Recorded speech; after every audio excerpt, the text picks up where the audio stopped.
உங்களுக்கு டைரக்டா அந்தந்த சந்தேகங்களை வந்து அந்தந்த கிளாஸ்ல நம்ம தீர்த்துக்கலாம்.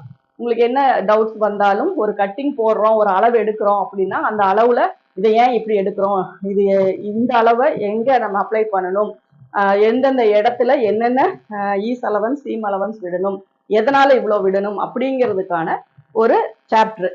அடுத்த நாள் என்ன அப்படின்னா நம்ம எடுத்த அந்த அளவுகளை வந்துட்டு நம்ம வந்து ஒரு பேட்டர்ன் ஷீட்ல வந்து நம்ம கட்டிங் போட்டுக்கலாம். ஏன்னா நிறைய பேருக்கு டைரக்டா கிளாத்ல வெட்டும் போது சின்ன சின்ன மிஸ்டேக்ஸ் வரும். அதனால நீங்க ஃபர்ஸ்ட் ஒரு ஷீட்ல நீங்க கட் பண்ணிக்கோங்க. நீங்க பேட்டர்ன் ஷீட் வச்சுட்டு அதுல வந்து நீங்க அது வந்து சார்ட் பேப்பராகவும் இருக்கலாம், பேட்டர்ன் ப்ரௌன் ஷீட்டாகவும் இருக்கலாம், இல்ல நம்ம இது அட்டை போடுற அந்த ப்ரௌன் ஷீட் அது வந்து அந்த இது இல்லாம பாலித்தீன் இல்லாம நீங்க மார்க் பண்றது எழுதுறது எல்லாமே அதுல நல்லா தெரியிற மாதிரியான பேப்பரை நீங்க யூஸ் பண்ணிக்கலாம். அப்போ உங்களுக்கு மெஷர்மெண்ட்ஸ்ல எல்லா டவுட்ஸும் கிளியர் ஆயிருச்சு அப்படின்னா கட்டிங் போடும்